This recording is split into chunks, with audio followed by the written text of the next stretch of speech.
from multiple stakeholders, including those of the expert community, which will be, of course, broadened from what we see in internet governance for more in-depth stuff here. I like that it looks for satisfaction in 6 key factors, which I consider indispensable for mapping human behavior into cyberspace and vice versa, which are mass scaling, identity management, the troubles we have with anonymity or with identity that sticks too much to you. So that's factor number 1.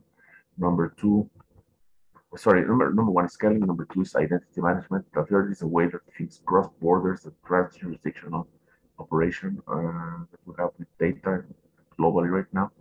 The way that barriers into information organizations or for entry into markets are lowered. The way friction is reduced, which sometimes is scary. The general trend has been to reduce friction. And finally, the management of memory and forgetting, which is key in the way that this initiative approaches data. I think this is one of the cornerstones of the initiative, which should attract much more attention from the public and cause participation. And finally, I would like to attract everybody's attention to the work that recently the GPAI, the Global Partnership on Artificial Intelligence, has published just last week on data issues. One of them is a set of papers on data justice and data governance, and the other one is a model specifically on a very good field study of initiatives in data trusts, which is one of the figures that come to mind when we try to bring these general principles down to something operable. Thank you very much, and good day. Thank you, Alejandro. And people will have seen that this session is being recorded, as you'd expect, and that recording just started during that process. Fen, we might come back to you at the end, if I might, just to your presentation is so good, might ask you to make sure at the end. I'm expressing my consent for the recording. Okay, thank you. Julia. Thank you, Paul. Julia Pomares from Buenos Aires, Argentina. It's a privilege for me to be part of this group and be part of these conversations. I would like to focus my reflection on how this initiative fits in with the overall trends in politics, and especially the narrative that we need to build in order to make human-centered digital governance penetrate in public opinion in general, but especially in Latin America. Let me go back a bit. When we created the G20 Task Force on Governance and the Future of Politics in 2018, it was during the G20 Argentine presidency. It was quite clear that the radical uncertainty of our times was shaping politics and democracy, but what was quite unclear how it would unveil. We were working on different models and different scenarios when then the pandemic came in, and many of the trends with the sharp rise of e-commerce, the use of AI, the big share of digital economy during the pandemic, we knew that it would no doubt shape politics, but it was unclear at the beginning. And I remember it was actually exactly 2 years ago at the 2020 Digital Global Solutions Summit. We had a great conversation here with Blair Shepard, and we discussed and tried to predict, or at least to anticipate, how the pandemic would shape politics and the future of democracy. I remember that it was a clear fear at that time that the pandemic would accelerate the move to autocracies and authoritarianism worldwide. And at the same time, and I think it was part of this fear, the postponement of elections, especially in Latin America and in other developing regions, was also a clear sign of alert in a context of systematic decrease in electoral participation. But then after 2 years, I think that we have more clear signs of how these trends are evolving. And I would like to have to take 2 conclusions after the trends, and that are quite important for our initiative and how needs to fit in the overall narrative about politics. The first conclusion is that the pandemic did reinforce pre-existing trends of regime change. Instead of changing direction, we are now sure that authoritarian regimes got more authoritarian and democracies were even reinforced in several ways in the participation and in the interest of public opinion in public affairs. So instead of changing trends, the pandemic reinforced what we had before. And a second conclusion, I think it was unexpected, and I think it was confirmed a couple of weeks ago by the report of the Great Reset, a very interesting report by the Bennett Institute at Cambridge University, that shows for the first time that the pandemic collapsed support for populist parties during the pandemic. We realized that we need institutions, we need procedures, we need technical knowledge in these very uncertain times.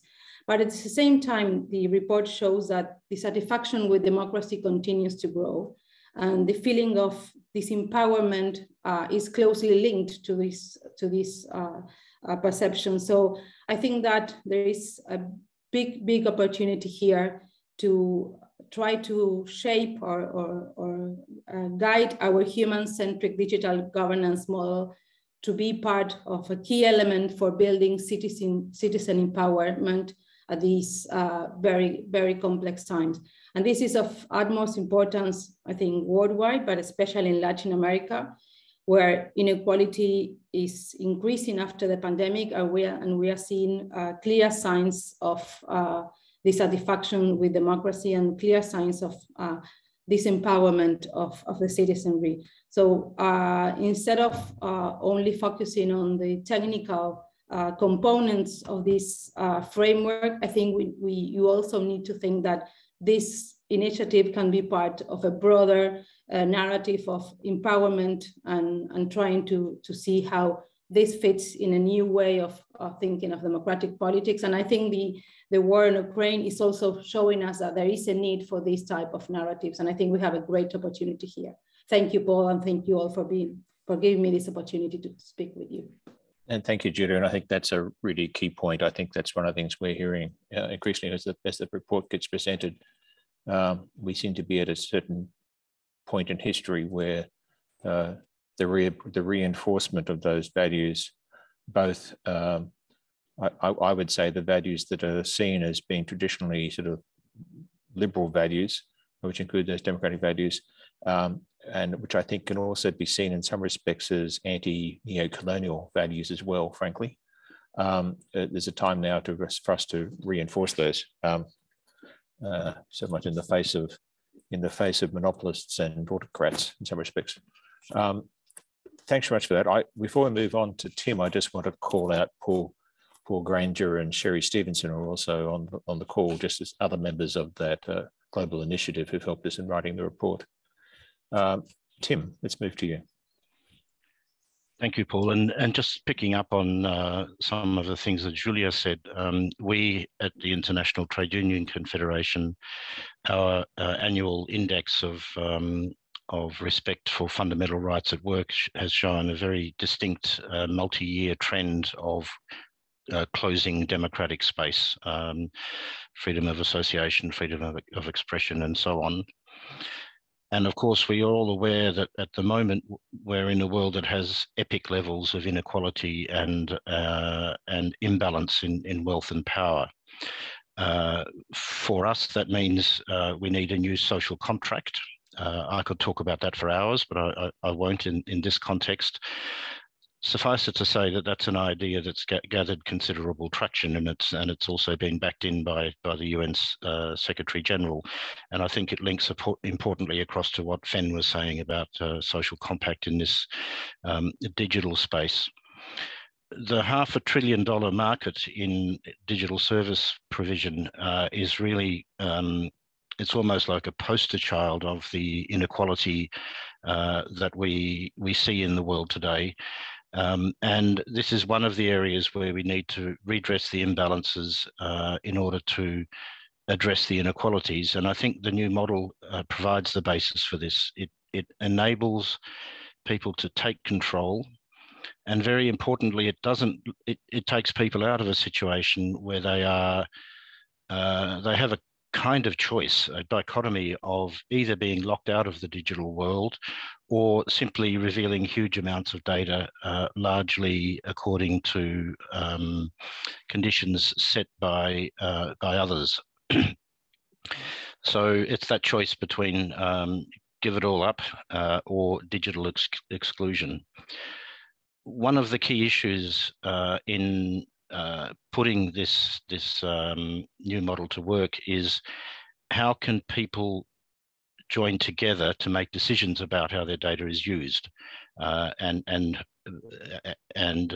by whom their data is used. That's a question that's very familiar to a great many workers in the world who want that balance of power in their working situation, the balance of power between the workers and the employers, and that is expressed through freedom of association and through collective bargaining, which establish terms and conditions of employment. There's a global legal framework for this, Conventions 87 and 98 of the International Labour Organization, and decades of jurisprudence around those. One of the things we do know is that there are times when people choose not to exercise their freedom of association rights, but even then, the existence of those rights in law does help to redress the balance of power between the worker and their employer. Now, this legal frame is not necessarily a perfect fit for the task posed by this new model, but it's very, very much worth looking into. And certainly we from the labour union side are happy to contribute further to that debate and to try to help to evolve those models of representation that also are answerable to the people who are being represented. I would also say that the way this market is currently structured totally undermines and may even be antithetical to democracy. And any government that is seeking democratic legitimacy should be looking hard at this new model and to see how it can work in their context within a shared set of supranational values. One other comment I would make is that we are conscious of the fact that there is more than a risk of digital or data colonialism. I think the analogies between the extraction of wealth from data out of Africa have some similarities to the historical context of extracting commodity wealth. There's a reaction to that, which in some places expresses itself as a form of digital nationalism. We think that by enabling people to take power collectively over their own data helps to overcome those really, really important questions and contributes to a continued interoperability of the internet. We think that's a really, really crucial question.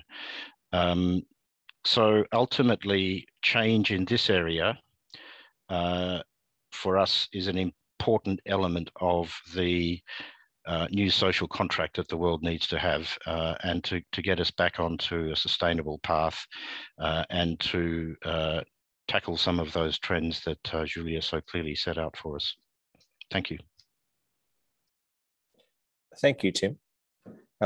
So we have some 40 or 50 people online. If people have got questions or wish to participate, I'd ask you should be able to put your hand up, I think, or make a record in the chat. If you want to ask a question, we can move to people. Perhaps you can put your name in the chat if you want to ask a question, make a comment. While we're doing that, I might just turn to Alex and raise a question with you. This morning, when we made the presentations about the report, we got very positive feedback from the chairman of PwC in Europe. But one of the questions he asked me, we talked about later, was in these markets, how do you establish scale? How do you go about trying to achieve scale in this sort of a reform? You've got a lot of experience in large scale systems. I wonder if you had any thoughts about the problems or the solutions. Thank you, Paul. I think scale is one of the great challenges of the initiative. It's going to need what particularly Tim has been very keen on, which is understanding new rights of association, new ways to exert freedom of association outside conventional associations we know, which are basically, for example, labor unions. It's very often what comes to mind, or organizations that are driven by a principle, an idea, or a utopia. Uh, People gel around those. So this is one of the great difficulties here. Data trusts seem to be an avenue to explore. Personally, I'm not completely convinced of the details once you try to ground them. The GPA study I mentioned on data trusts found actually very concrete difficulties. So you can pinpoint what they are. For example, to bringing together peasants and smallholders in agriculture. And on the other hand, finds almost ripe to work things with people concerned with public transportation in developed countries. So that will tell you also you need a staged approach that will scale. Thank you. Thanks for that, Alex. The first question we have from the group is from Norbert, and Norbert sent it in the chat. So maybe I'll say it, read it for him. It says, how do you ensure that the old and senior people are able to participate in this new technology, this new approach? And I think that's a brilliant question. Perhaps I'll make a first observation, and then Tim, you might have a thought on this as well. Without a doubt, one of the challenges about having a technology, having an approach which says here how we're going to reform personal data for people, is that this is a universal approach. It's sort of like this has to apply to all the people who are engaged as consumers in this market. The consequence, of course, is, as you point out, senior people, people with mental health issues, the very young, a number of people on the fringe, not on the fringe of society because they're core in the society, but even people who are sort of being homeless or manners are the exception cases that we have to manage for to ensure they're fully incorporated. And I think that's where we need some further work and discussion around this proposal going forward. But one of the things that I think is illustrative is the idea of having representation, and it's key that we're here talking about a model where people and as consumers and citizens are able to have representatives who actually help them work through the terms and conditions, work through their negotiation position for how they share their data and how it gets used. And we've had models like that before. The example I shared in the previous session was in Australia, in my home country. In the 1990s, the government moved to saying it was compulsory for people to be paid superannuation, so that their retirement income was actually put in their hands and they had to have it invested. What emerged over time, of course, was lots of funds and brokers and experts, intermediaries who've actually helped the whole society work towards actually managing its superannuation. And there are exception cases within that, which get looked after by state entities, I think. But the key thing was it was a growth of an intermediate market such that the average person hasn't got to know the details of the markets. They haven't got to know the details of things, but their intermediaries do have that skill. So I use that as an example. Maybe that's the way forward. Tim, you might have some more experiences out of that, those challenges. Thanks, Paul. Well, certainly the demographic digital divide, amongst other digital divides, is really important, and there is a role for probably more information and education. But as Paul says, I mean, I've been a member of different labour unions in my life. I don't understand everything about wage setting policy, but I do have a right as a member of an organisation to participate in the broad decisions about that policy. And it often, I think, in our experience, comes back to people choosing on the basis of trust. So there may be institutions, it could be a labour union, it might be a cooperative, it might be some form of private enterprise that has already established trust with people, and that they will be comfortable in turning to in an area that they may not feel technically highly competent. And in addition to that, then where there aren't trusted institutions, there's a need to build them, and that's the case, I think, across society, but particularly in this context. So we think that there's a lot of experience in cooperative movements, in civil society organisations, in labour unions that can help to answer that question. But not everyone has to be an expert on everything, as long as you have institutions that are trusted by people to represent them, and that the people have a say in the management of those organisations. Thanks, Tim. We've got Georgios has a question, and then followed by Sherry. Thank you. Very interesting discussion. I wanted to refer you to the power differential that exists in cyberspace. In a way, companies that are digital companies that offer the platforms have a lot of power over individuals. And you cannot really tell when you say, okay, I agree with these terms, what it entails in terms of your data, in terms of your actual power to reverse or influence any of this. So to the second part of my question is, we should not overestimate also the people's capacity to participate. Even if you tell them that you can decide, you can vote every time for everything, people don't do that. They are not experts, as we said before. They would like to have representatives. They are not available all the time. So how in this global commons, which is cyberspace and the metaverse now, can we create the public institutions and representation that play the role of the police, of ombudsman, or of trade unions, etc.? Have we thought through that? Thank you. Sure, just the report does actually talk about that in some detail. It's not fully complete, but there's actually a lot of thought in that. And, you know, I reckon it's about 114, 120 page report, so not everybody's had a chance to read through it. I'm sorry. No, not at all. But your questions are exactly right. There are several key points in it, I think. One is that people have the right to and this would be under law, it would have to be by the governments being involved, but the people have the right to agree who has the right of access to my core data and who can use it for what terms.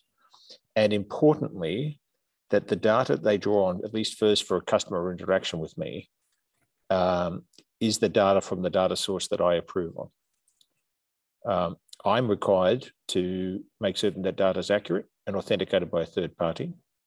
So, you know, if I'm a university student or somebody says I've got a university degree, then the university says, yes, that person's got the degree. So that we come to the issue of, presently out there are 10,000 avatars maybe of Paul Twomey, right? But who knows which ones of them are accurate or not. The idea is that there be one source initially for that sort of data, and that the data itself, when accessed by a company, would come with its own data, its own transaction encryption, such that the company, let's say it's an airline, now seeing I've been on 3 of them in the last 24 hours, says, okay, then Paul Twomey, this is Paul Twomey's data, and it's encrypted for that transaction between ourselves and Paul Twomey. This is the actual we've got for our customer base for Paul Twomey, which is different to the one which might be for my telephone company or different to something else. We see the benefits of that partly is that the data holdings then by companies are encrypted, both accurate, and it's better for them, and also encrypted in such a way that if I steal that data, I can't use it for another purpose. I mean, it's not an empty data set that I can steal and then use for phishing or farming emails or something. It's because it's limited. So I think it also has an impact on cybersecurity. On the question of representation, that's where we think because this, it's a little bit like Europeans when they go to a hotel, you know, and you book in a hotel, you have to have your identity card or your passport. If I cross a border, it's a passport. There's lots of data about me. There's nothing on the passport that's not otherwise available. It's that you've got to have that record. And that's the key thing we're saying. That's the fulcrum on which you change the power. It's the fulcrum under which you change the power relationship. The representation part is, once I have scale, then the representatives have the skills. Now, you're quite right. Like my advisor on my superannuation, to give my example, might sit down with me once, every period of time and gives me the chance to say, basically what do I want? They look after everything else from then on. I mean, it's not like I look after each decision about when to buy and sell stocks and what stocks and all that. It's not, that's their expertise. They just ask me for the first. And I think in the market, we'll end up with direct intermediaries developing a mechanism to pretty quickly find out from you, what sort of things do you want from your data? Who do you want to interact with? What benefits? How do you want to share? Can we share information back to you? If people come to us looking for data, would you be willing to get a response to that? I mean, in other words, they work like a two-way market, but that doesn't need the individuals to understand all of that, I don't think. I think there'll be a way in which the skill set will sit with expertise within the representatives. Sherry, do you want to ask a question? Yes, thank you so much, Paul. And just a quick word to say how much I enjoyed participating in the writing and conception of the report, because I think it's a really important and seminal piece of work. And I think and hope it will change minds for the future about individual data control in our world of digitization. So listening to the presenters today, I had a couple of questions. And the first one for Pierre, what I thought is extremely sort of reflective and important remarks. He said a lot of things, but I guess what I would like to ask him is, he mentioned the fact that we would need the details on this broader approach for individual data control that the report outlines, and that these details could not ideally be negotiated at the UN. That's not a good place to do it. And I would like to have him maybe comment on how he suggests that these details might be put on the outlines of this new model, and who would do the negotiating for it, and where. Would the EU lead it, as it has been trying to do, or what does he see in that future? And then a question for Tim.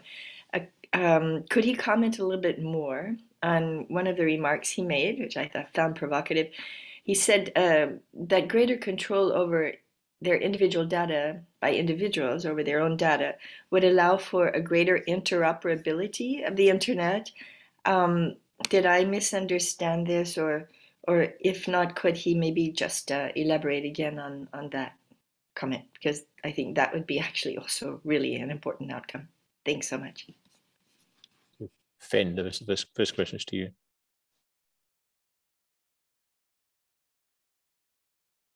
Well, I think it would be very difficult to negotiate something like this at the outset through a UN framework for the reasons I mentioned.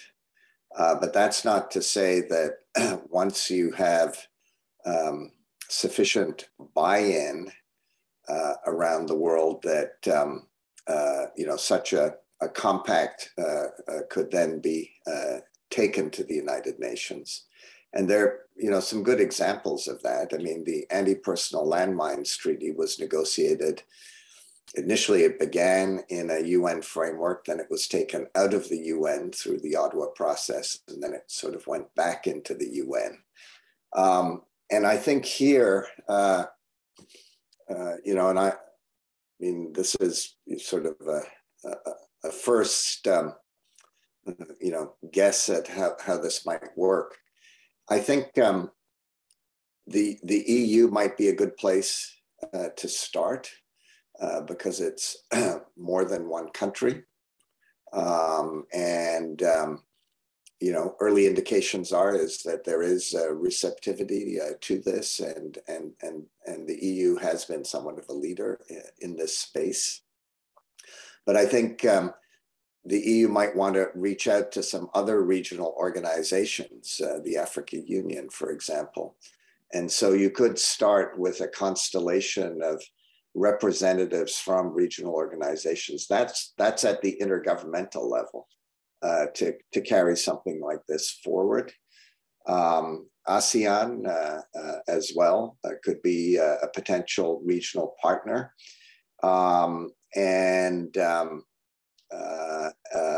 With again, civil society engagement right at the outset, the sort of peak associations that Tim referred to in his remarks.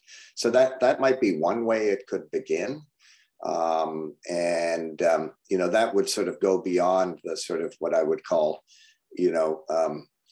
disorganized multi-stakeholder model. I mean, I think you really do need governmental buy-in. At the end of the day, we're talking about more than just a normative framework. We're talking about a regulatory framework. If it's really going to mean something, it's got to move in the direction of regulation, but you got to start with some a normative framework, a sound normative framework that does have buy-in.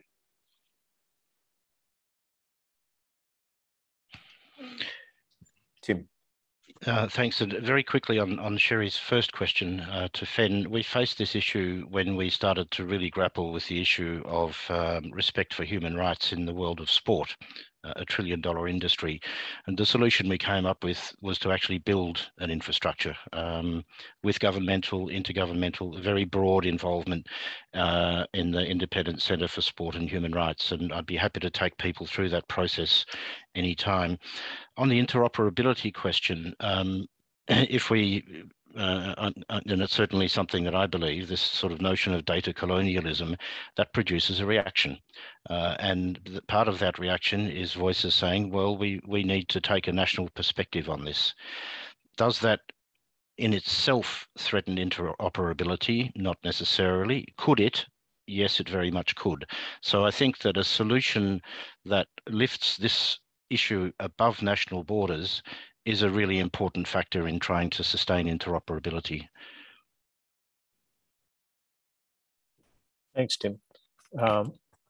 Saurabh is next, and then Mei Lin, and we probably have time for one more question after that, I think. Hi, can you hear me? Sorry, my question was actually exactly similar to Sherry's question, and I wanted to know whether there is currently any international laws which kind of govern this. And by your answer, as I understood that there are none right now, and is there any? And I also understand there is no regional cooperation also in this regard right now, my question was that right actually internet space, if we see, it is obviously across the borders. It is not controlled. It is difficult to control. For example, the servers of Facebook and Google might be in USA, and they are obviously controlling the data of the citizens across their borders. And so how do you see going ahead the future of that, especially considering the new, obviously there is a lot of global cooperation in the modern world, but there are also nations have their own vested interest, and as we have seen in the recent times, and there could be a situation where the data of some other countries' citizens could be misutilized in the other country. And so how do you, I understand that moreover, there's no clarity on that, but still, how do you see that going ahead? Those things will be regulated and controlled, and what is the future of that? I might make a first observation, then others in the group, if you've got thoughts, maybe Alex, you might have some thoughts as well. I think that's part of what we would need to work through in the deployment process, and some of the things that Tim and Fen have made about potential models for governance models for deployment. I would expect quite a lot of countries may well describe this as got to be areas of data sovereignty, but there might well be. I used the example from the domain name system, which I know very well. A lot of people have a domain name in their country code, and people have things in their country code, but then some people need to have the rights to have access to have data in a common, like .com and .net in a generic top-level domain. So you could imagine situations where countries may well say, well, this sort of data naturally should be held within my borders and data. So that may well be fine. You probably also, if this was widespread, you probably want to have some ability for people to be able to exercise this digital citizenship where their data is not necessarily held at home. If there's, issues of political repression is the obvious reason where that might be true. I would expect that these issues you raise really get us into the issues of international trade and international trade in data, which Sherry's an expert in, and which Sherry's written a piece into the report, which actually addresses this issue. So the question's not a simple one. It's reasonably complex, but I suspect we'll find answers that emerge, which will be sort of a subset of the international trade and data stuff. Any further observations, Sherry or Tim or Fen? Sherry, perhaps. No, just to underline the fact that this is in fact a very complex area that I read recently, that just yesterday the EU and the US agreed on yet another way to respect personal privacy so that they could have some sort of interoperability of data going between the two. But let's see how long this lasts. The Privacy Shield didn't last long, and so this is a very fraught and complex area, but an extremely important one given the growth in data flows in the world economy. I think this is one of the things that actually does have to be looked at in more detail. And in the interest of time, I'll leave it there. Thank you. The only other point I'd make about this is where individuals get a chance to say what they agree to or don't agree to could well take the burdens off governments in these negotiations. If the citizens themselves can say, I'm happy or I'm not happy, then to degree the tension on the government to have to answer everybody's problems may be diminished. Good point. Alejandro, you had a response. Very briefly, data sovereignty would be a bad consequence of this. Build it from the bottom up as well as from the top down, with citizens in many different countries making sure that they are not put into silos which will make things actually worse or be circumvented. Thanks. Good point. May, then you have a question? Yes, it's actually something of a comment. So we have a couple of papers here, I think 7, on the concept of digital utilities. And we were recommended to connect with your group. One of the digital utilities is for MSME financing, small, medium enterprise and micro enterprise financing. The other one is digital utilities for scientific research. Both of these are potential use cases for learning pilots for some of what you're talking about. And so this is an offer to explore joining forces for heading in the same direction. I think that's great, Madeline. I certainly think that the data commons approach around the scientific research work is absolutely on mark. So let's have a chance to talk later. I think that's a good idea. That's good.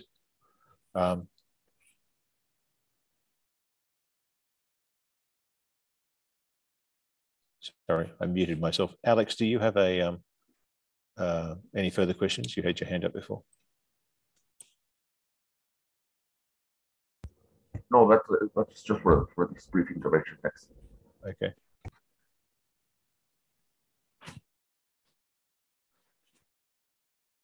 Okay, so any other questions? If not, Julia, maybe you have having listened to the discussion so far, maybe you might have some further observations. I mean, one of the things I was really taken with in our conversations earlier was the interesting impact in South America of, I'm going to say South America, I can't necessarily say for Latin America, but in South America of many of the constitutions are rights-based constitutions.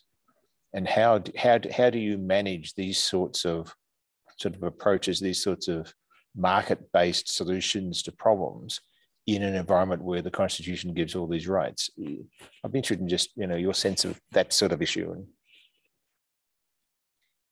Yeah, I think that's a very interesting point, and the discussion that is taking place in Chile with the new constitution, I think it's quite enlightening how a big reshuffle in politics as is taking place in Chile opens up a very big, like a Pandora box in many ways. And I think that there is now a tension between maintaining these very rigid constitutions that are quite outdated in many ways to these digital environments of today.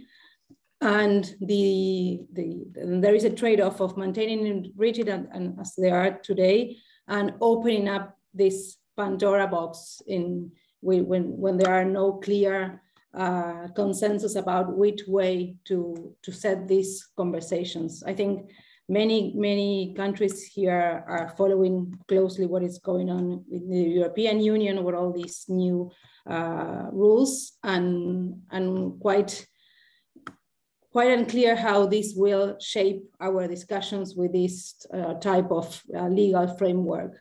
So I think that there is now conversations in the Mercosur, but as you know, it's not in its best moment. So I think it's going to be like, now it seems that it's a conversation that it's very closed, because there's no clear sense of how it will influence our policy frameworks, but we need to find out how to deal with this big problem. It's a big challenge for ahead. Yes, no, good, thanks. We've come really to the end of the session. Georgia's put a question in the list about how can people deal with how people can do bullying and stalking, etc. My quick observation would be this: one is these proposals are not going to deal with every issue with online life, including what happens with the emails you receive and that sort of thing. But what they do is give control, a bit more control of who has access to your data and under what terms. So if people found that there was a source of data, people using their data for that purpose, they would be able to actually tell their representatives I don't agree those people have access to my data. That they can't set up that relationship with me, and that might have some impact on that. Let me now just say thank you to everybody who's participated. For people who are on the list, if you wish to be more engaged in the work of the global initiative, we shared the website before, theguide.org. It's GIDE, so theguide.org. And if you are interested in being more involved with this and being a participant, there is an opportunity there on that site to sort of register your interest. So if you wish to do so, I'd love to hear from more, particularly some of the Council for Global Problem Solving people who are presently on the workshop. Fen has asked if you could stay on, and then I will say to everybody else, thank you very much for being here, and we look forward to continuing the discussion. Thank you very much. Thank you so much. Thank you, Paul. Thank you, Alice.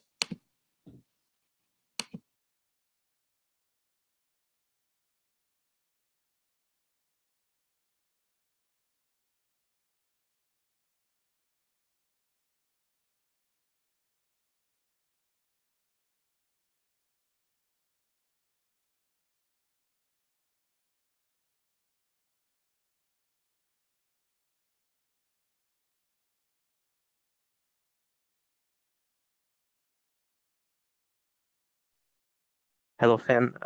Unfortunately, your presentation wasn't recorded in the beginning. We had a small technical issue, and therefore I would ask you whether it would be possible to repeat your presentation just for me and for anyone who wants to remain in the Zoom setting in order to have your presentation recorded. Would this be possible? Yep. Okay, perfect. It's only about 5 minutes, so. Perfect. So you can start whenever you are ready. Good afternoon. In its 2016 report, One Internet, the Global Commission on Internet Governance called for a new global social compact to promote a single, open, and secure internet for all.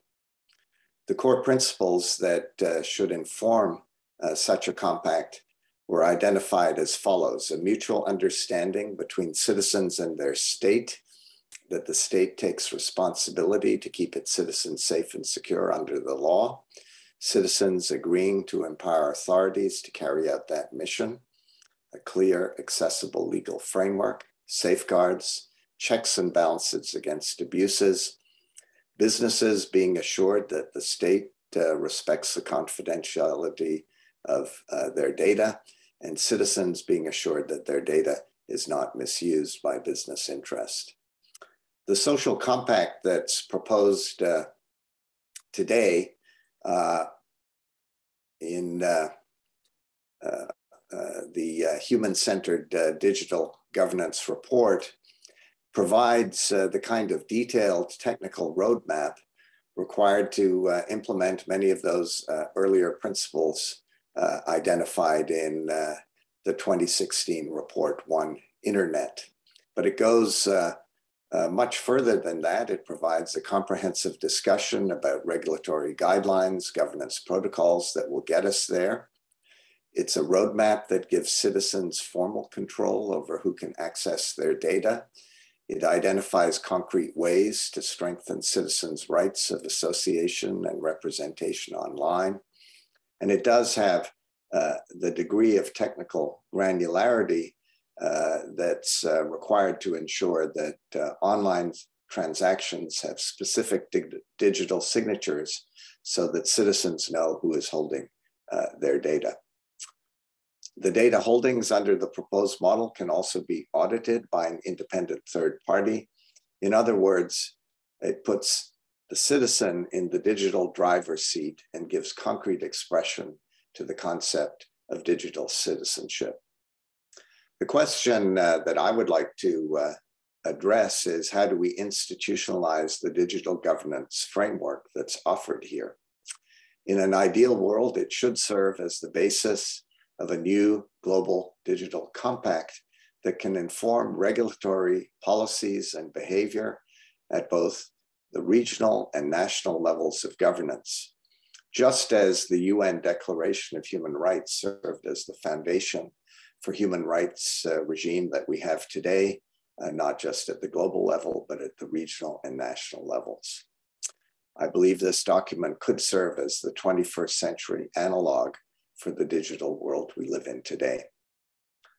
There are 5 political operational requirements, however, that will have to be met in order to generate the political will and momentum to create such a global compact.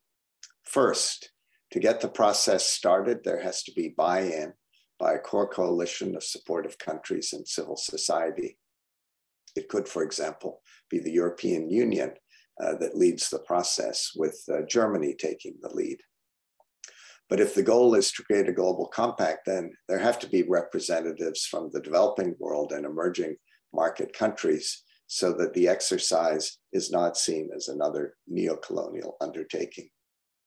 And it will also be vital to ensure the engagement of key civil society actors from the developed and developing world in these efforts right at the outset.